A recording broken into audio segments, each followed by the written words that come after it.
Assalamualaikum warahmatullahi wabarakatuh, sobat-sobat calon guru, selamat datang di channel Calon Guru. Sobat-sobat semuanya, calon peserta seleksi P3K Guru tahap 2 yang sudah berhasil memilih formasi dan juga sudah melakukan cetak kartu ujian.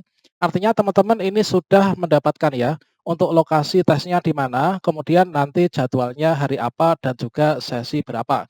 Nah, pada video ini kita akan berbagi informasi terupdate yaitu terkait tentang peraturan seleksi P3K Guru tahap 2 yang mana di sini nanti teman-teman untuk peserta seleksi tahap 2, baik itu dari honorer K2, kemudian guru honorer sekolah negeri, guru honorer sekolah swasta, serta lulusan PPG yang akan mengikuti seleksi tahap 2, maka teman-teman silahkan simak video ini sampai selesai. Namun sebelum kita lanjutkan, perlu saya ingatkan bagi teman-teman yang mungkin baru pertama kali menemukan channel ini, silahkan klik tombol subscribe-nya dan aktifkan notifikasi loncengnya, sehingga nanti jika ada update video terbaru, teman-teman tidak akan ketinggalan informasi.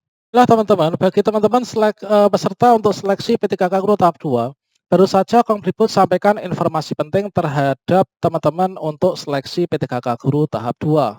Nah ini teman-teman, yaitu Dirjen GTK Kemdikbudristek baru saja memberikan sebuah informasi penting bagi teman-teman peserta seleksi P3K Guru tahap 2. Nah di sini menimbang dari surat edaran BKN sebelumnya, surat edaran Mendagri dan seterusnya ini. Nah, berikutnya di sini kita langsung saja teman-teman, yaitu cek informasi terkait tentang peraturan seleksi tahap 2. Nah, di sini teman-teman, untuk poin yang pertama, nah di sini poin yang pertama dapat kita cek bersama, yaitu peserta yang dapat mengikuti seleksi kompetensi tahap 2 beserta lokasi dan waktu pelaksanaan diumumkan pada tanggal 2 Desember 2021 pada laman guru-p3k.kemdikbud.go.id. Nah, tentu saja teman-teman sudah melihat semua ya terkait tentang bagian jadwal tanggal berapa, lokasinya ini di mana. Atau dapat dilihat pada akun SSCASN masing-masing.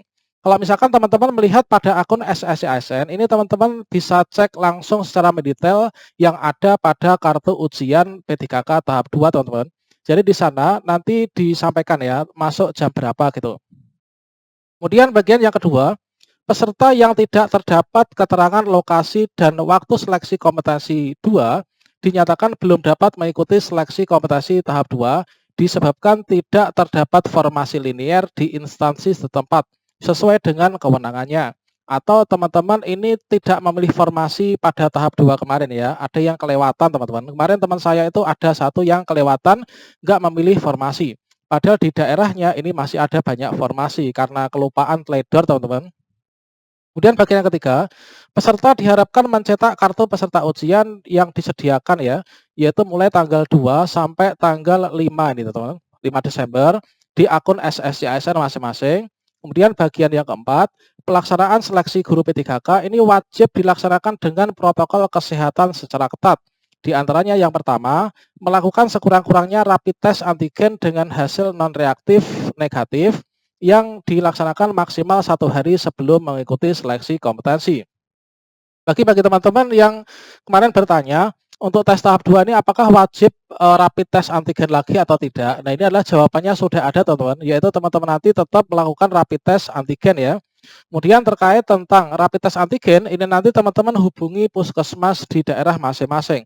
Itu sudah dianggarkan diberikan secara gratis untuk teman-teman guru honorer dengan membawa kartu peserta ujian teman-teman. Nah ini ya maksimal 1 hari sebelum tes. Kemudian yang kedua, pelaksanaan rapid test antigen akan difasilitasi nih teman-teman oleh Dinas Kesehatan setempat. Nah sama dengan tahap 1 kemarin teman-teman datang ke puskesmas ya. Nah di sini. Kemudian yang berikutnya menggunakan masker 3 lapis atau triple dan ditambah masker kain di bagian luar atau double masker. Berikutnya untuk bagian yang D, menjaga jarak atau physical distancing minimal 1 meter. Ini teman-teman. Untuk yang bagian D ini tentunya sudah diatur ya oleh panitia. Kemudian mencuci tangan dengan sabun atau hand sanitizer.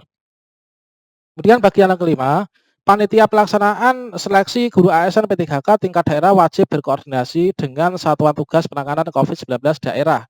Ini adalah untuk panitia ya. Kemudian seleksi kompetensi akan dilaksanakan rentang tanggal 7 sampai tanggal 10 Desember 2021 dalam 2 sesi. Untuk sesi yang pertama itu di pagi hari mulai jam 7 pagi, kalau sesi 2 mulai siang ya, yaitu jam 13.00.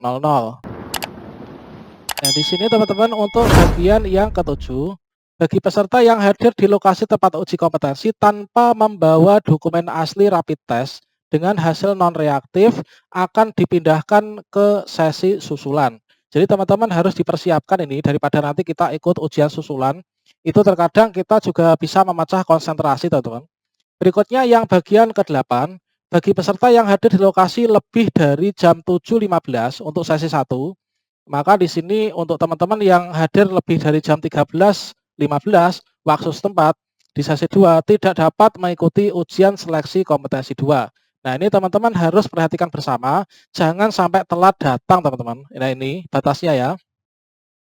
Kemudian yang bagian ke-9, bagi peserta yang tidak hadir di lokasi tempat uji kompetensi pada sesi yang ditentukan karena alasan kesehatan, entah itu rapid test reaktif atau positif COVID atau sakit atau melahirkan, atau karena alasan khusus, maka di sini ada keadaan kahar juga, yaitu entah itu bencana alam, transportasi, atau yang lainnya.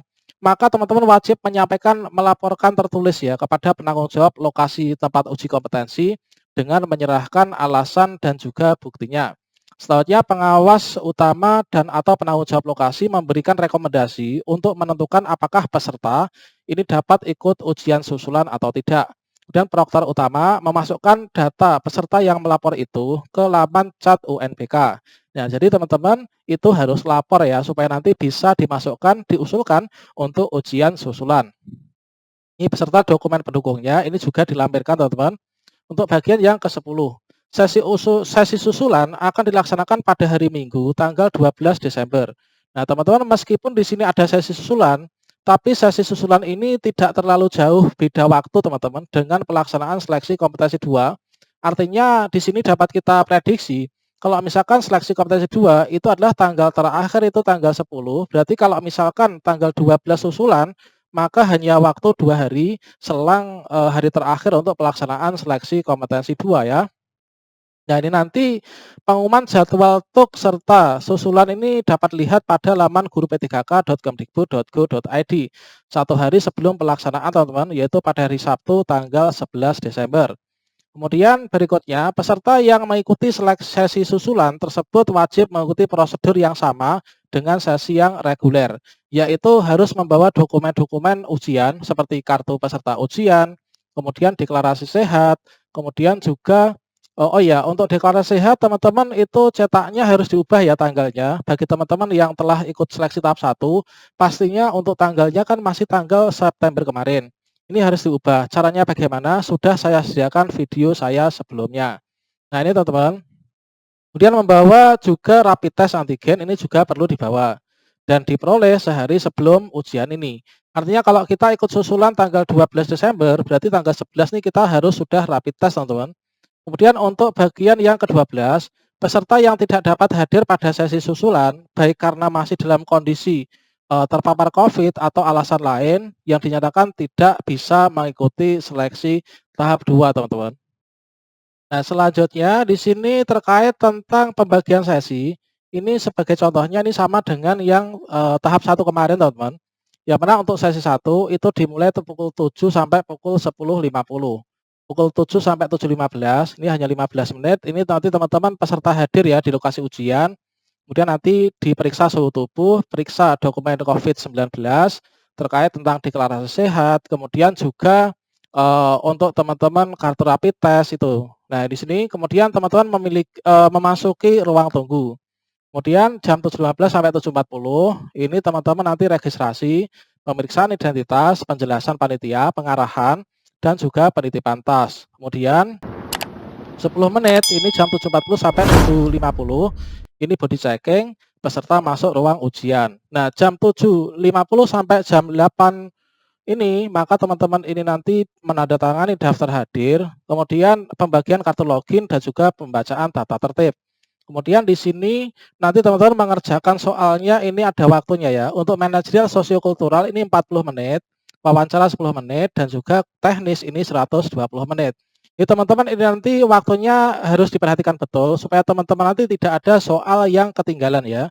Nah, teman saya kemarin itu soalnya ada 2 yang nggak dikerjakan, akhirnya poinnya kurang 4 poin, seharusnya lulus, akhirnya tidak lulus.